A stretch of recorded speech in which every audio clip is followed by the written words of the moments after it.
You're now listening to the Laravel podcast.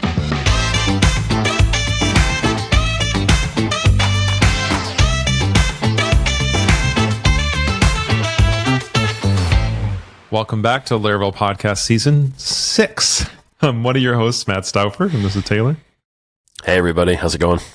Taylor Otwell, you probably have heard of him before. And today we're taking primarily user-generated requests. So if you have not seen, if you go to suggest.gg/Laravel podcast, you can put in requests for us to talk about. And we've got, just for some reason, the last couple of weeks, we've just been inundated with questions. And like in a good way, I guess. I don't know if inundated suggests bad things. So I figured today we're mainly going to work from user-generated questions. And then maybe next week we can kind of catch up on what's been going on and happenings and stuff. And I also know that, you know, even though it's a couple months away, I'm guessing that you're starting to pick up in some of your Laracon prep a little bit at this point. I've never actually do this. Yeah, we're definitely picking up there. Yeah. Pretty far along. Of course, we have the venue done pretty much. We've been picking up menus. Speaker selection is essentially done. Still kind of deciding how to perfectly arrange all the talks so that, you know, I try not to put like too many front end talks back to back, and too many back end talks back to back. Try to evenly spread out sort of like the topics. Yeah. But yeah, I'm pumped. It's coming together pretty well. We'll put together a cool after party again this year. Nice. And yeah, so some big stuff, big announcements hopefully coming. So should be a fun event. Looking forward to it. Is your role any different this year than it has been in previous years? Are you delegating everything you used to, or is it pretty similar? I've been delegating a little bit more. So the event logistics don't look all that much different because for the past or last year, we hired an outside company to do a lot of the organization. So catering, venue, AV, production, staging, all of that is sort of outsourced. I have been delegating a little bit more of like the ticket, sponsorship, management to our new customer success manager, Alyssa Mazzina. So if you've sponsored the event, you may have interacted with her. But yeah, so that's been nice having someone else on board to do that, because that's always a little bit of legwork to make all that come together. But it's interesting because, like, if we have like a beloved kind of community connection to where, I get to message with Taylor every year, it might be feeling like a bummer. But Alyssa is OG. She's been in the Laravel community since before almost anybody else, because she used to work for Userscape and was connected. Also, she's just a very charismatic, personable person. And I just want to name to you that, like, I love that you're bringing in people who I'm like, I like interacting with that person. Like, I talked to Andre and Tom and all these folks who you brought in these various roles. And as I interact with them, I'm like, I like these people. This is like, you continue bringing good people into the Laravel ecosystem. So good work on that. Oh, yeah, thanks. Yeah, it's been fun. Yeah, Alyssa live blogged Laracon 2014. So it goes back pretty far. Yeah, she's been around. All right, so let's jump into the questions. The first one, I'm super curious to hear your answer, because I don't think my answer is similar to most people. The question is, do you use ChatGPT or other AI in your day-to-day work? So I want you to get started, because I think you may more than me. So I don't use it a lot when coding, honestly, but I feel like I do actually ask it something almost every day, but it's almost never code related. So today I got an email, for example, about an offer letter that we were considering, and it had some various like finer points of the offer in terms of stock options, equity, ways those can vest, things like that. I copied that into ChatGPT. I said, please explain what this means. And, it was actually super helpful because some of the terms and like acronyms I had not ever seen before. Yeah. So I've done that a few times around, business topics. I use it for homework with my kids when school is in session sometimes. Nice. Either, especially for like math word problems, it can be helpful. Or if I know how to work a problem, but I don't know why I know how to work it, if that makes sense. Yeah. Like I know what to do with it, but I don't know how to explain why it should be that way. It's helpful in that regard. What else do I use it for? I use it to like revise emails sometimes. So if I write an email, and I'm just not quite sure how to word it, like I might give it the email and be like, hey, I feel like this feels not empathetic enough, or maybe not professional enough. Can you just rewrite it with a little bit more of that flavor? And that's also super helpful. Okay.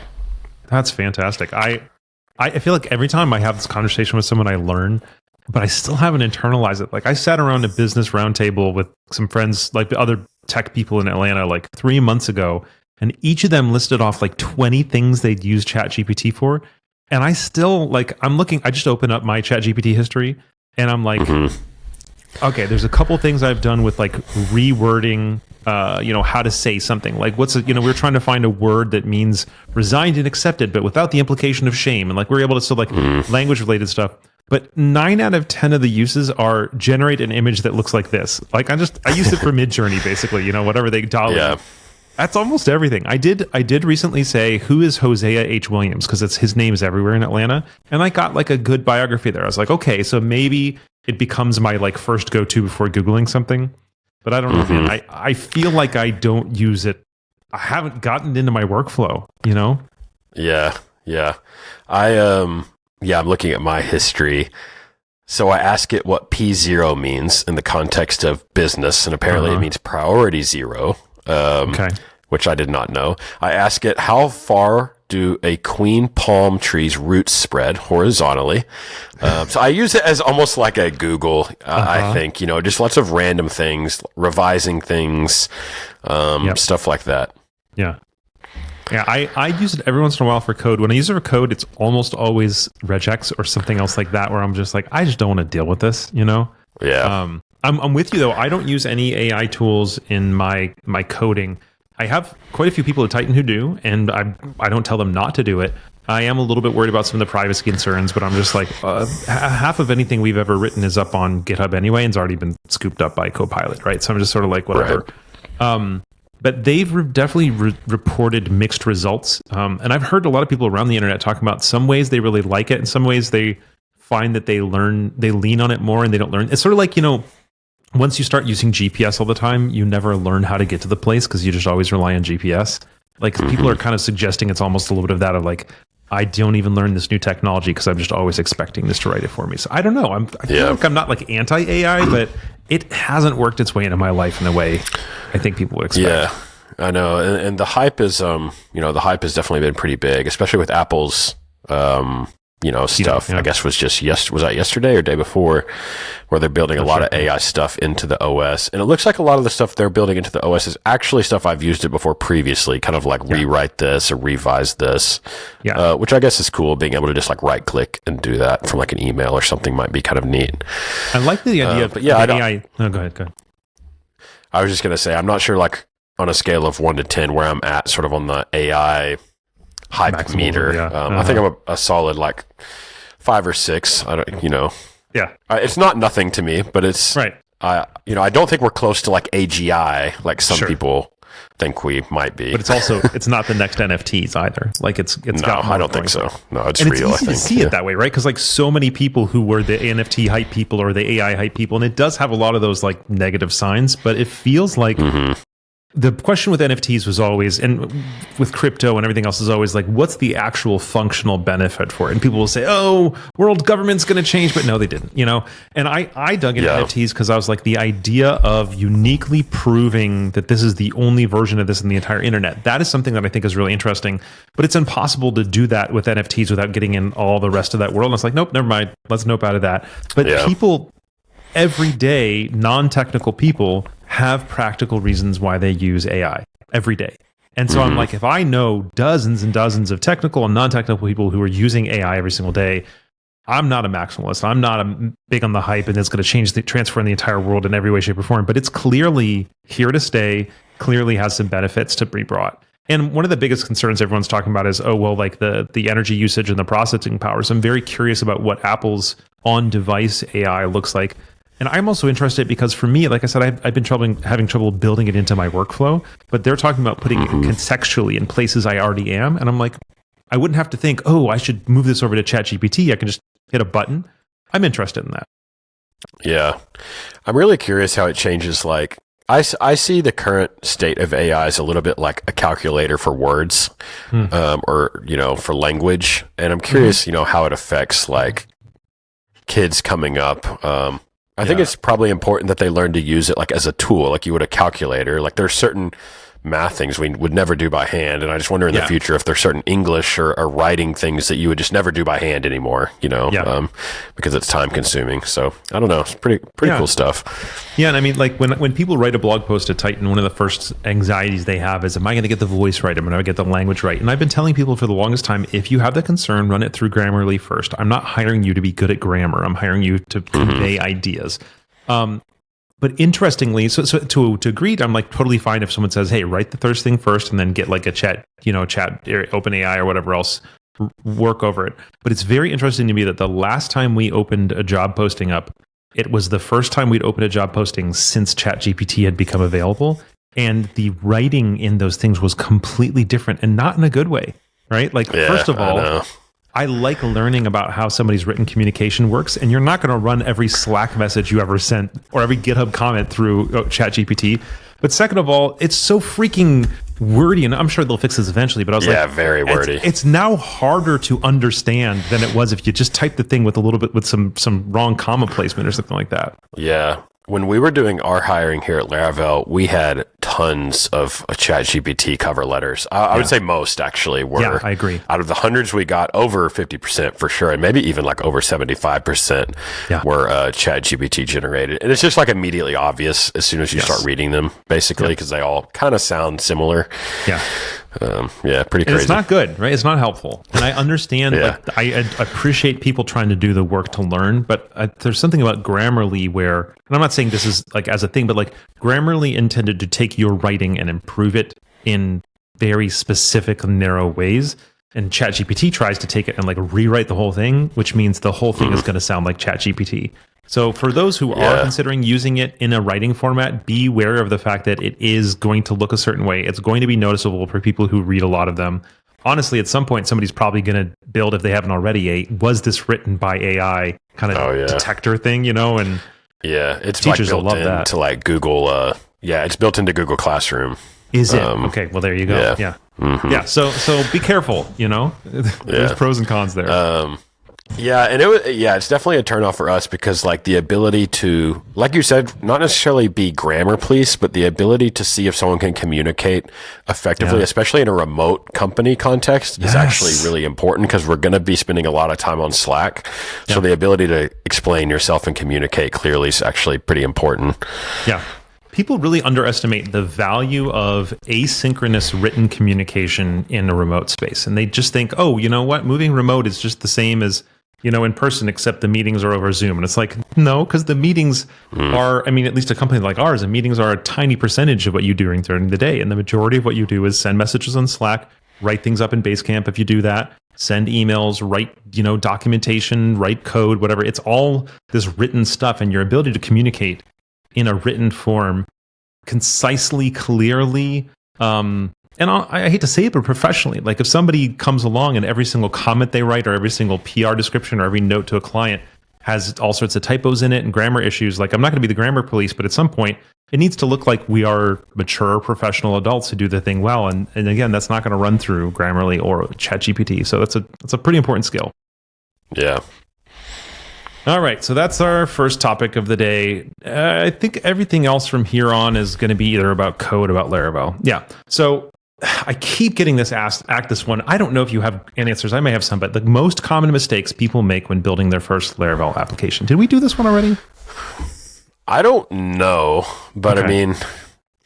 It's hard for me to say because I don't look at a lot of brand new Laravel applications from beginners. But probably I would imagine people overcomplicate things. If I had to guess, if I was just purely guessing, that's what I would guess because I think that's what programmers typically do. I don't know. You may see more of these. I don't know if you go into any like rescue projects or anything where you might see some of the pitfalls that people make when they're writing Laravel a bit more than I do. But one of the things that I did recently with Titan is as I took over as a CEO, I was like, I really want to be able to do a better job of like describing to people what we do. And so I came up with a new like positioning statement lately I've been rolling out everywhere. And it's we build and rescue web apps and dev teams. And it's because we do as much rescuing as we do brand new, greenfield. And we really like it. Because like a rescued app means this thing has made enough money and seen enough success that this company is willing to invest more work into it. So usually when we're rescuing things, they're 5-10 years in. So I'm like, great, this is a real thing where people actually like it, versus Greenfield's fun, but sometimes Greenfield will never see the light of the day. Just because somebody has an idea and some VC funding doesn't mean that it's actually going to impact the world. So anyway, yes, we do lots of rescues. I would say the number one most important thing or most common thing is overcomplicating things, but the very close second is doing things in user land code that could be done by the framework. And sometimes it's because of just lack of awareness. They don't know that the framework has a feature for that, so they build it themselves. The more senior they are, the more it's likely to be arrogance instead of ignorance. It's I know how to do auth better than Laravel. I know how to do whatever. And I couldn't tell you a single thing that harms your Laravel app worse than doing something yourself that the framework itself offers. And there's so many freaking reasons for this, but you and I talk about this in the podcast all the time. One of the main ones is that if you write it yourself, first of all, you're the only person who's seeing it. But second of all, if Taylor releases some feature down the road that integrates tightly with Laravel's version of the thing, and you wrote your own version, you don't get that integration. And that just seems to happen over and over and over again, Interesting. Yeah. Yeah. I mean, lots of programmers want to be sort of like the special snowflake, Yes. I think it's pretty common. Yeah. One of the things we said early on in the very, very early days of Titan is like, I should not be able to tell who wrote this code when I look at it. And that seems kind of offensive to us. It's like, but what do you mean? Like, I should do my own unique thing. I'm like, no, you shouldn't. You should do the best thing for this. And I'd hope that everybody at Titan would reach with, some variance for the best thing in the same way. And then we're going to use code quality stuff to make sure that even those little idiosyncrasies are going to be normalized. So I'm like, I don't want to know who wrote it. I want to know that it's good in the same way across all the people. And that doesn't mean you aren't each using your brain, but like, you shouldn't have your own auth shouldn't be different in every single project. That's not what makes a project unique, is how you implement auth or whatever. So, yeah. Do you ever see people run into problems? Sometimes I see almost like, it's kind of the other side of the coin of like the, re-implementing the world. But sometimes people start using every niche Laravel package that's out there in the world. And then when they need to upgrade Laravel, and the maintainers of those packages that had, very few users have gone on to other positions or careers. Now they can't upgrade because they're stuck. One thing I try to do is actually use as few outside packages as possible, and preferably from people I know pretty well, are going to be around. I was like waiting for us to finish this topic, so like my third one could be using too many packages. I couldn't agree more. Packages, it's easy to reach for a package when the package promises you it can do the thing for you. The number one cost of packages is upgrades, like you said. Those people have to be keeping the thing up to date. But sometimes it's the opposite direction. So a lot of popular package authors will only maintain their package for the latest like 2 versions of PHP. And like it or not, the vast majority of PHP applications are not on the latest 2 versions of PHP. So you might be in the other direction, which is that you're stuck on an older version for the next year for some reason, and these package authors aren't touching the version you're working on anymore. So I would be very careful with packages as a whole if they're not first-party Laravel packages, because even well-known package authors might do that version thing to you. One package that drops those PHP versions way too quickly, in my opinion, is a PHP unit, to be honest. Yes. They're like 100%. Always pushing, and for like a testing library, I feel like you should just never change that library. Right. Yeah. You should never be adding final class to anything. You should never be dropping PHP versions when you don't have to. God, yes. It should just be the same for like 10 years. Has the way we write PHP tests really changed that much in PHP unit? No, not at all. No. It's crazy. Yep, I agree. And again, sometimes we look at a particular package author and say, hey, like, she'll freak out a little bit, but sometimes it's exactly what Taylor mentioned. Somebody builds a thing. Just because somebody built a package doesn't mean they have the ability and energy to maintain it. And then what are you going to do? You can't force them to do it, but you don't know enough. And so, like, what I would strongly recommend to people is, while I just said, if Laravel does it, use Laravel's version, I don't feel that same way about packages. Like, from a package perspective, if you can do it, do it. If it is something where, like the package, like, especially if it's something where it's like a really nuanced topic, like connecting to SQL Server in this one weird way, or this really interesting security thing, great. Rely on packages, because some super nerd about SQL Server or about that encryption format is going to know it better than you. But if it's like how to impersonate a user or something like that, like, it might be 6 lines of code in the package that actually matters, and everything else in that package is just boilerplate. And maybe you just write the 6 lines of code yourself, Yep. I think if you use a package, you should just be ready to maintain it yourself at some point. Yeah, you that's a should good be point. willing to cross that bridge. Yeah, no, yeah, 100%. Unless it's some massive package, if it's a Laravel native thing or like a fly system or something that's never going away, you know? Right. Yep. Okay. Well, now the next step is, and this one, again, this gets asked so often that I don't know if we've covered it before, but we will not double cover it after this. Best practices for structuring large Laravel apps. Do you do any of like so I know that Mateos, I don't know how to say this, Guyamaris, whatever it is. I'm so sorry, Mateos, but he talks about modules. And I know there's always been like the DDD crew. I'm going to Laravel I've IDK noticed next modules week. are kind of making a resurgence lately. Yes. So do you do any of those kind of structure systems? No, I really don't. And I've never, I mean, I guess it seems fairly useful. Some people seem to have a real aversion to like, their controllers in one folder and like a services in another folder and maybe the models in another folder. And they want like something all the same concept. Say it's like a blog post. They want like all of that together. Yeah. I've never really particularly find that to be a pain point, like because I just always use Fuzzy Finder and Sublime Text or VS Code or PHP Storm, and that's how I get to all the files I'm trying to get to. I'm never like, actually expanding the file system in any manual way. So like to me, it wouldn't even, for all practical purposes, it wouldn't matter if everything was in one directory called app, and there was 200 files in there. Like I'm still just going to use Fuzzy Finder. I'm not really ever going to see it. It does feel a little bit cyclical in the sense that like modules were a really hot topic. Even when I first created Laravel, especially in the Kohana community, modules were sort of like a big topic where you had everything related to blog posts in one post folder and all the models, views, controllers were in there. And then they kind of, I feel like they've come and gone a couple times. I know Symfony really encouraged this module approach for a couple of years and then like walked it back and said, "Oh, I didn't know." Actually, no, we don't recommend this anymore. And this was like an official Symfony book, straight from Fabian, basically. Yeah. And they really walked back and said it was just sort of unnecessary complexity in their opinion after, working on lots of apps and working with clients, I'm sure with like Sensio Labs and stuff. Yeah. But yeah, I have noticed over maybe just this year, I'm noticing more of a resurgence in discussion around modules again. We've never done it on any of our commercial apps like Forge and Vapor. Vapor is sort of the latest iteration of myself writing a product totally from start to finish myself. So it's sort of the latest version of Taylor code. Yeah. And we didn't do any of that. And it's been perfectly maintainable. It's a pretty non-trivial app. Yeah.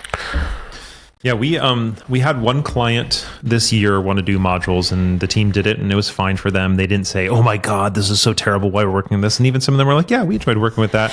But nobody's walked away from any of our experiences with the modules thinking this is drastically better. I don't know what we're doing before. I feel really similar to you in that I'm just sort of like, look, if you feel pain with the traditional way, go ahead and do modules.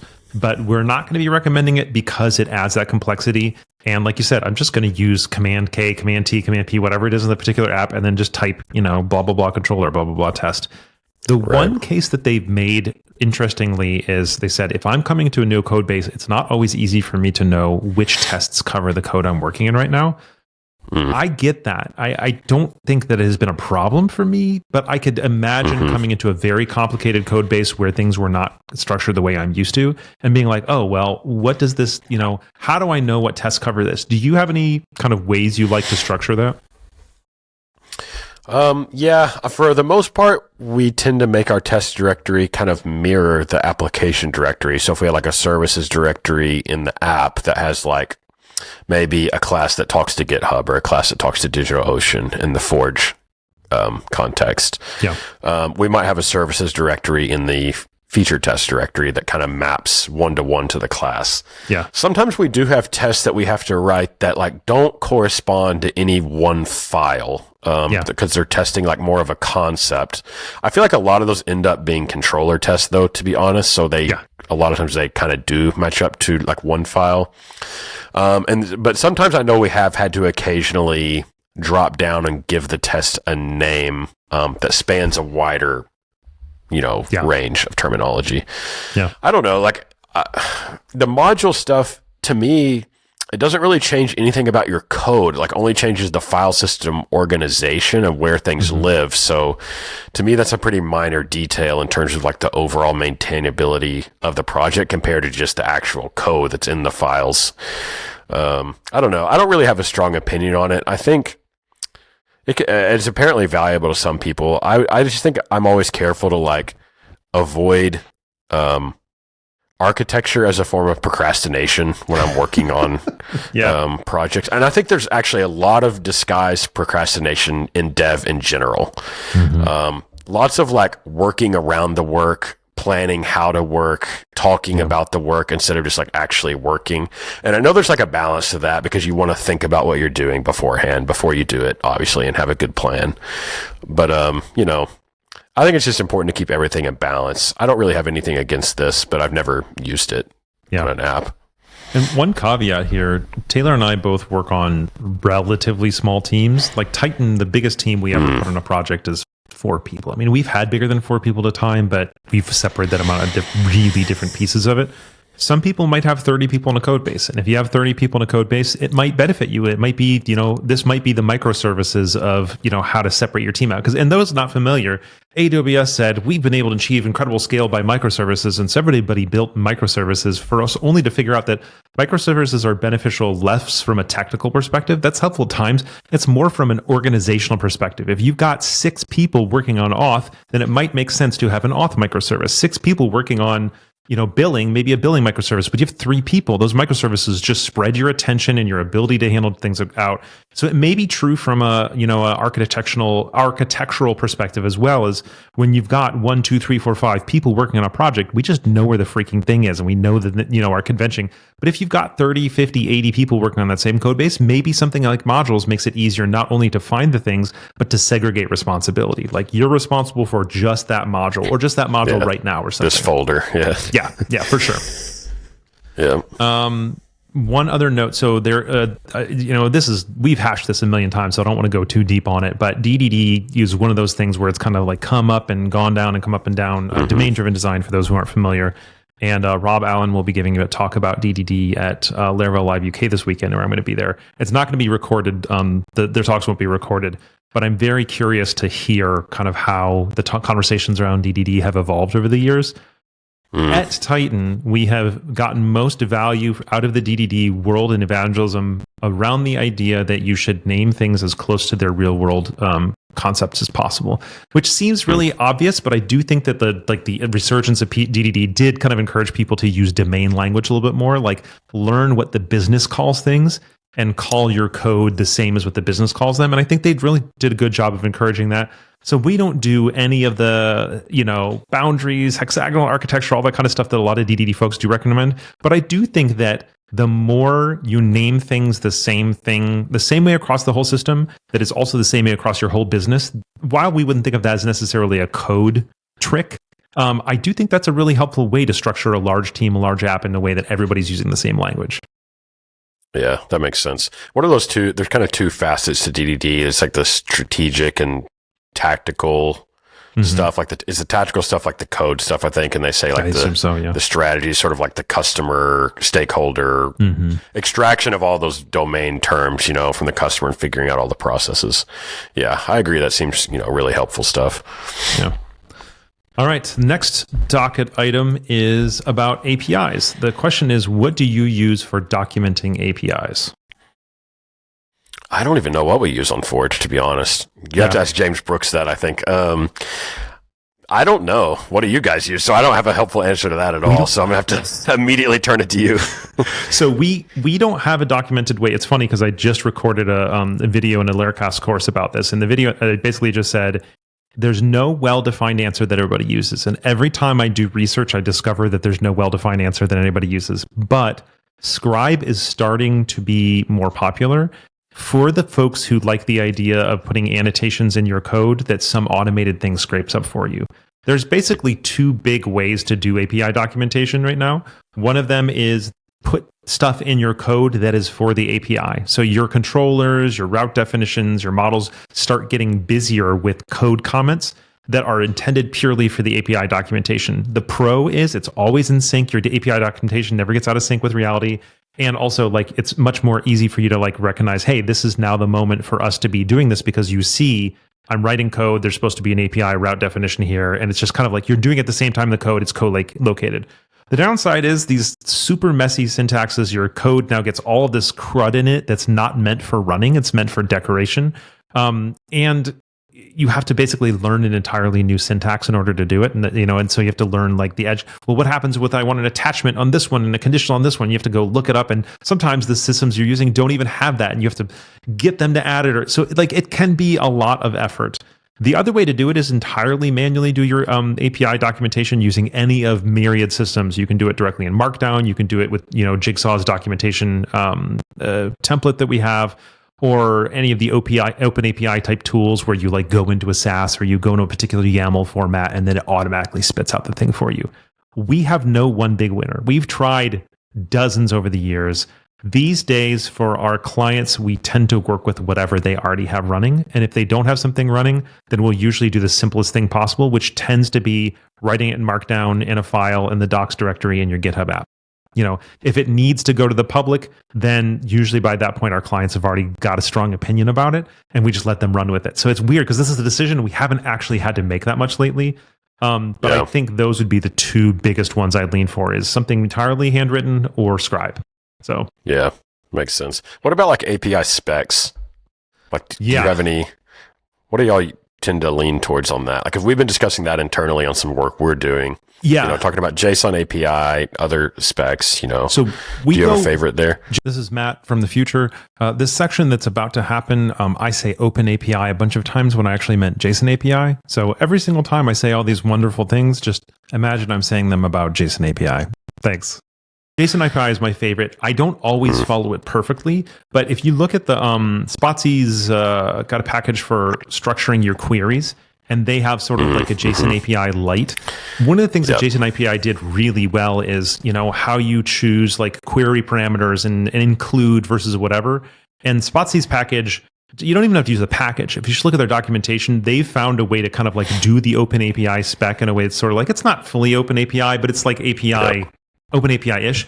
I think Open API is the best spec I've ever seen. There have been times where I'm like, that's not how I would have done it. So that's why I'm like, I don't care if it's perfect to Open API, but they've just handled all the edge cases. Like, how do you handle optional embeds? How do you handle optional columns and the things you're doing? How do you handle includes? How do you handle nesting? How does one entity point to related entities? And Open API is very strict around like the traditional REST idea that you shouldn't even need an API spec. You should be able to hit the root of your API, and from the little links, things that they have embedded at the bottom, you should be able to find every single thing. We don't use that a lot in the Laravel community, but I do think it would behoove us all to learn that like every individual record that you have coming back from an API, whether it's as a part of a list or a single one, you can put the data under like a data key, and then you can put a links key that has previous, next, parent, list, whatever else you want, and we can actually make super discoverable APIs. The problem is it's more work that way, which is why sometimes API is like a little bit heavy. But I gave a talk about Open API a couple of years ago. I don't know if it's on the internet anymore, but if it is, we'll link it in the show notes. Yeah, so we actually, we're using that Spotsy package on some new work we're doing now, which has been pretty cool, really cool package. Yeah, I'm so sorry. I said Open API that whole time, and I meant JSON API. Yeah, JSON API. Sorry, anybody who's been listening for the last 5 minutes, I might ask the editors to go in and be like, beep, Matt is about to say the wrong word for the last little while. JSON API, JSON API. So we use that Spotsy package on almost every single API we ever build. So yeah, it's really cool. Yeah. This talk is up on YouTube. It's from Laracon Online Winter 2020. So I'll throw that in the show notes. And it's like a high level introduction to what JSON API is, and also a couple tools you can use to implement it. Nice. All right. So the next question we have, it's kind of vague, but I've got a new podcast talking about it, so I figured I'd give a shout out to that. And I also want to see what you think. It says, what's Laravel's impact on businesses? And I don't know, does that pop anything directly into your brain when someone says that? Yeah, I mean, what we hear, because we've been trying to put together some case studies actually of interesting businesses that are using Laravel. And I mean, I think one of the most common things we hear are that it really unlocks their developers like velocity to get things done compared to maybe previous stacks they'd use or other places the developers had come from, where they're really able to ship a lot of stuff really quickly, and it's usually high quality. The documentation is always there for them. They don't feel like they're constantly fighting, I think, the framework to just get what they want to do done. That seems to be a very common theme among all of the people we've talked to so far. Is just really like unlocking their dev team's productivity, sometimes in ways they didn't even expect. Like for a PHP framework, maybe they came into it with like, is it really going to be good? And then they're sort of impressed by how fast they can actually get their work out the door. That seems to be the most common thing that we're hearing. And that's just over the last couple of weeks. We've been kind of digging into that. Yeah. I mean, you hear the story all the time for people saying, I could not have made this business with the amount of money I had available, the amount of resources, the amount of development experience I had, if it were not for Laravel. So that sounds very similar to me. Yeah. And just a quick plug, I've got a new podcast called The Business of Laravel Podcast. And the general idea is most of these podcasts we do, we're talking, and it's funny because it's not actually true with me and Taylor. We actually talk about business some, but most of the technical podcasts out there, we're talking about tech mainly. And I was like, I really want to have a conversation about like, what does it look like to have conversations around how our businesses interact with Laravel? How do we build businesses in Laravel? How does Laravel help us run our businesses? So if you're interested in this specific topic, I'm going to be interviewing lots of people in the community who are successful business leaders using Laravel in companies that use Laravel or in companies that target Laravel or whatever. So that's going to be businessoflaravel.com if you're interested in that. And we already have episodes out from Ian Landsman and Caleb Porzio. We've got a couple other beloved community members lined up as well. Nice. All right, we have one last question from the world, and then I think we'll wrap up for today. This question is: what do you think about Inertia needs? What do you think Inertia needs in order to be feature complete, and how can we contribute? And this was in response to our last episode from I think a couple months ago, because we had a little break where we were talking about you said Livewire is always going to be developing, right? Like it's one of those things where there's no such thing as a feature complete Livewire, whereas Inertia, it feels like it's almost there. And when it's feature complete, it's just sort of like you put a stamp on it. And as long as it, keeps up with the changes in React and Vue, it doesn't need a lot of changes. And so this person was asking, so what does it need? And do you need anything from us as a community to kind of give back? Is that an answer that you could actually give off the top of your head? Yeah, because we've been talking, Jonathan Rennick have been talking about this, as well as we have like a little Inertia Telegram group with some of the people that have contributed regularly to that library. And we've been discussing this whole topic quite a bit. So some new features are actually in the mainline branch of Inertia that I don't think have been tagged yet. One is we called them like persistent props at the time. I think right now the syntax is Inertia : always. So sometimes, you can have shared Inertia data, and sometimes you want it to be around on every single request, even if the person says only or accept in the request, like on their client. When you make a backend request from Inertia on the front end, you can pass like an only key or an accept key to only get certain data. This would be data that comes back even when you do that. So it's like always getting refreshed on every request. Some of the stuff we're trying to chase down is a little bit technical, but there's a couple kind of gotchas with Inertia that people might not be aware of. And it surfaced on Laravel Forge actually for us, and maybe it surfaced on other apps for the listeners. But imagine you're on a page like Laravel Forge and you receive like a Laravel Echo event on the front end, so a WebSocket event that says maybe like server updated. And when you get that, you want to fire off a backend request to reload the server prop that was sent from Inertia.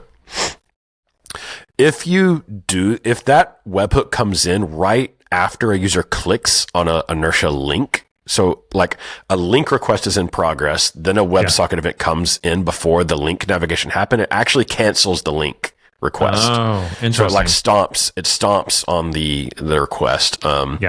So we want to fix that. That's more of like a bug fix, but it's sort of related to a bigger story around what Jonathan and I have been calling async requests in Inertia, where I just want to fire off a request. I don't want it to stomp on any other requests. I don't want it to trigger the progress bar at the top of the page. I want it to behave like a true async sort of background request.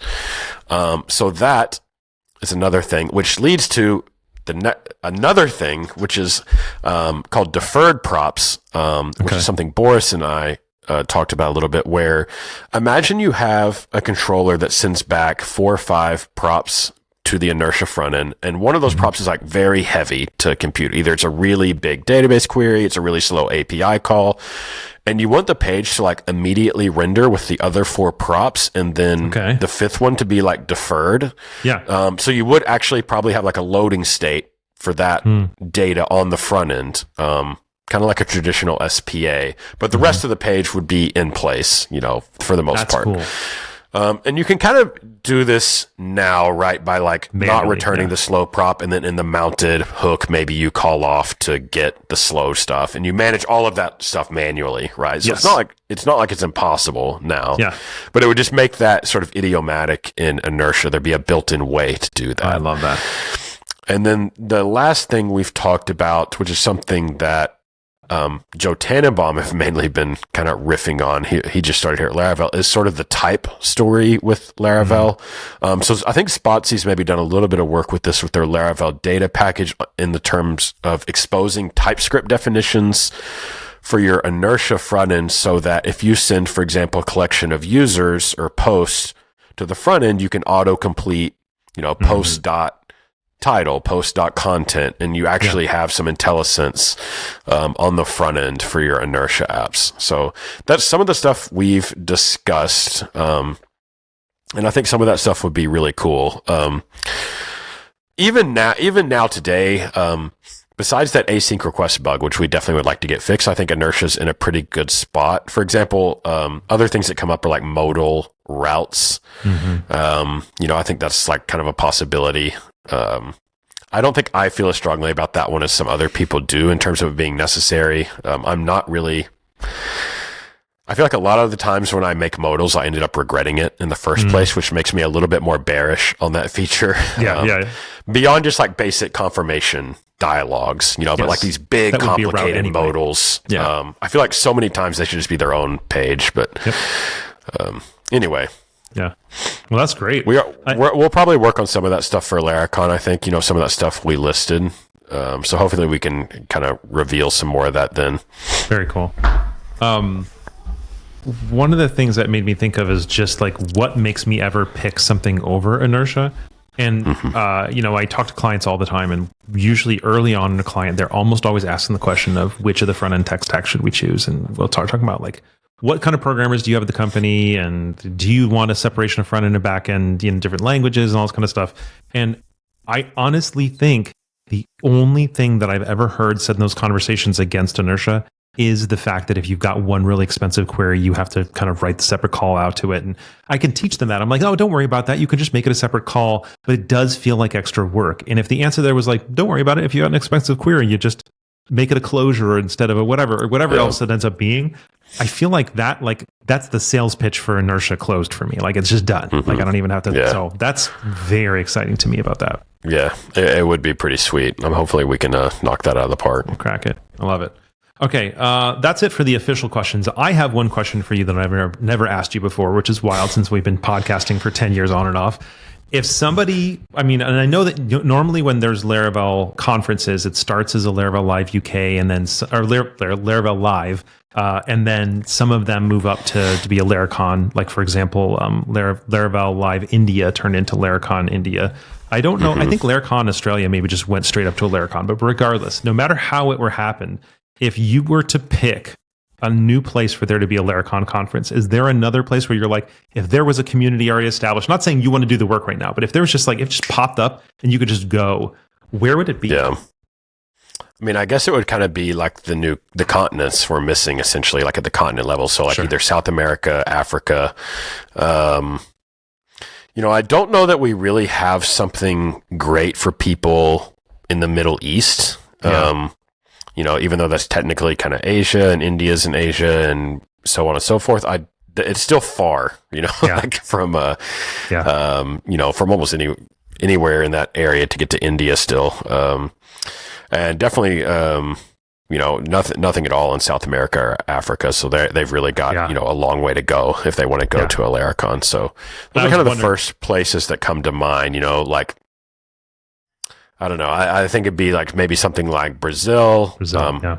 I'm not sure where in Africa. I know Nigeria is really big for Laravel maybe community Lagos or something. And then something like Dubai or something, you know. Yeah. Okay. Yeah, because I was thinking like a lot of it is not just around which countries or which continents have it, but also who has access. Like Laracon EU and Laravel Live UK really give access to a huge swath of the world there. Yeah. Laracon India. I'm curious whether anybody comes to Laracon India from outside of India, because there's plenty of people around there, but I don't know. Right. And then Australia gives you Papua New Guinea, Australia, New Zealand, and hopefully at least some of Southeast Asia as well. Do you know anything about, like, are there decent numbers of Laravel users in China, Japan, Korea, any of the kind of East Asia areas? It's not the biggest market we have. Okay, I'd have to dig into the analytics, but compared to like the population size of somewhere like China, it's not represented. Yeah, as much accordingly. As India.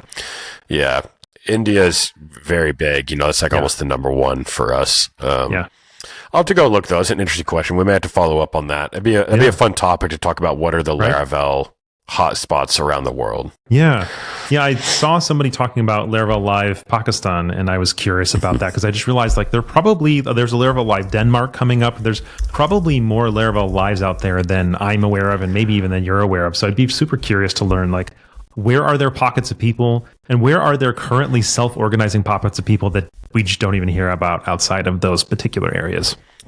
Yeah, makes sense. Cool. Well, that's a to-do list item for us for a future conversation. But for now, Taylor, is there anything else you wanted us to cover today? No, I'm good. This was fun. I like answering the audience questions. Yeah. Keep sending those in. I don't know what happened, but all of a sudden we got like 30 of them, and they were great. So please, when you have things you want us to talk about, send them in again. Suggest.gg/Laravel podcast. So thank you all for hanging out with us, and we will see you all next time. See you, everybody.